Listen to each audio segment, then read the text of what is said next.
Hello students, welcome to online classes of advance senior secondary school Mundal. अभी हम 11th class में health and education पढ़ने जा रहे हैं और जैसा कि आपको पता है 11th क्लास में हम सेकंड चैप्टर में आए हुए हैं, स्वास्थ्य शिक्षा। तो आज हम स्वास्थ्य शिक्षा के अंतर्गत स्वस्थ व्यक्ति की क्या पहचान है या स्वस्थ व्यक्ति की क्या विशेषताएं हैं, उसके अंदर कौन कौन सी वो बातें होती हैं जिनसे हम जानेंगे या जान सकते हैं कि वो स्वस्थ है। तो काफ़ी सारी आदतें, काफ़ी सारी उसकी जो दिनचर्या होती है वो अच्छी अच्छी बातें उसमें शुमार होती हैं, अच्छी अच्छी आदतें होती हैं, तो काफ़ी सारी होती हैं, उनको हम जानेंगे। एक मुख्य रूप से उन सभी आदतों का संगठित रूप यहाँ हम लिखेंगे। तो आओ बच्चों, इसको शुरू करते हैं। स्वस्थ व्यक्ति की पहचान।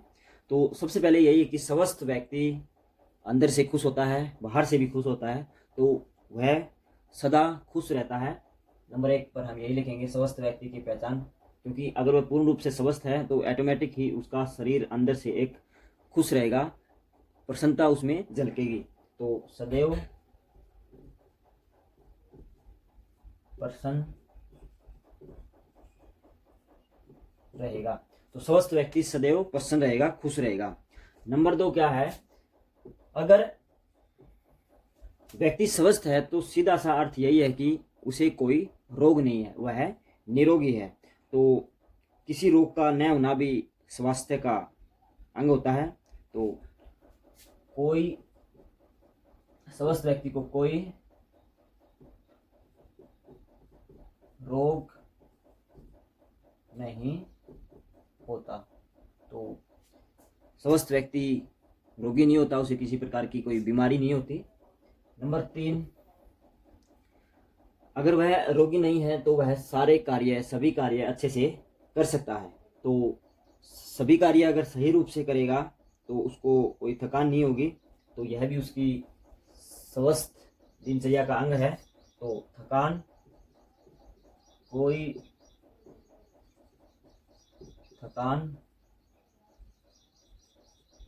नहीं होगी। तो वह थकान महसूस नहीं करता, सीधा सा अर्थ यही है। नंबर 4 है, अगर वह थकान अनुभव नहीं करता तो इसका मतलब यही है कि वह सभी कार्य अच्छे से निपटा लेता है। तो सभी कार्य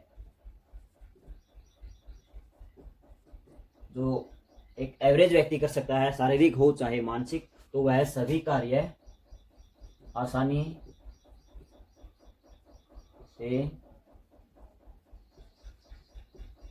कर लेता है। नंबर 5, अगर वह सभी कार्य आसानी से कर लेता है तो इसका मतलब उसे थकान नहीं होती, और थकान नहीं होती तो वह हर परिस्थितियों में शांत रहता है, एक शांति का अनुभव करता है। तो वह शांत रहता है, हम कह सकते हैं कि वह हमेशा शांत रहता है। नंबर 6 पर लिखेंगे हम, सभी कार्य सही करता है, शांत रहता है, उसे कोई रोग नहीं है, तो उसका एक शारीरिक ढांचा है वह भी सही होगा, शारीरिक रूप से वह सुडौल होगा। उसका जो शरीर है वह सही दिखेगा। तो शरीर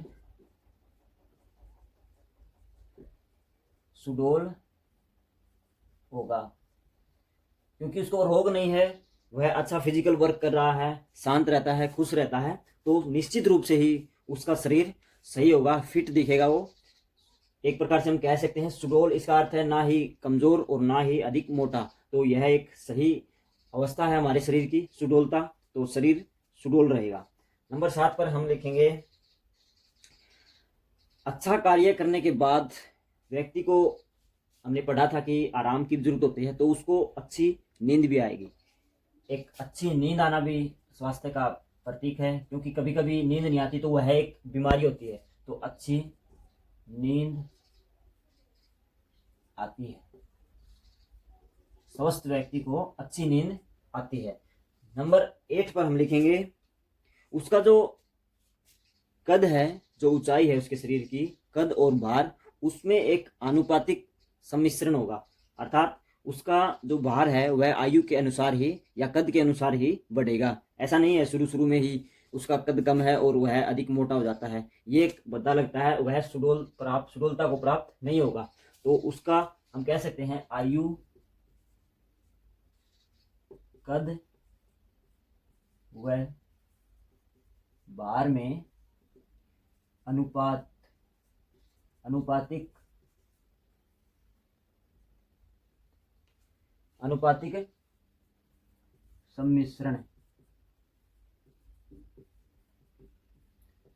सम्मिश्रण होगा कि ये सभी एवरेज अवस्था में होंगे, ना ही कम और ना ही ज्यादा। नंबर 9 पर लिखेंगे कि स्वस्थ व्यक्ति को अच्छी भूख अच्छी लगेगी, क्योंकि सही कार्य करेगा, उसका शारीरिक ढांचा सही होगा, तो एक अच्छी उसका डाइजेस्टिव सिस्टम अच्छी तरह से कार्य करेगा, तो उस आधार पर उसको भूख भी अच्छे से लगेगी। तो नेक्स्ट लास्ट लिखते हैं हम, अगर ये सब बातें एक शरीर में है, एक मनुष्य में हैं, तो निश्चित रूप से उसका जो मानसिक संतुलन है वह भी सही होगा। तो उसका मानसिक संतुलन हम लिख सकते हैं, मानसिक संतुलन सही होगा। तो ये 10 बातें हमने जानी एक स्वस्थ व्यक्ति की पहचान। मुख्य बातें यही होती हैं स्वस्थ व्यक्ति के अंतर्गत कि उसको कोई रोग नहीं होता, वह सदा खुश होता है, थकान नहीं होती, अच्छे से कार्य कर सकता है, शांत रहता है, हर परिस्थिति में सुडौल रहता है, उसकी भावनाओं को कंट्रोल करता है, उसका मानसिक संतुलन भी सही होता है, और जो उसका आयु, कद और भार में जो अनुपात है वह सही होगा, भूख अच्छे से लगेगी। और आपको अगर इससे अलावा भी आपको कुछ दिमाग में आता है, आपकी समझ में आता है कुछ, तो आप लिख सकते हैं अपनी तरफ से। तो आज के लिए हम इतना ही करेंगे, तो इसको अच्छे से नोट करें, याद करें साथ के साथ, और इसको अच्छे से समझें। Thank you.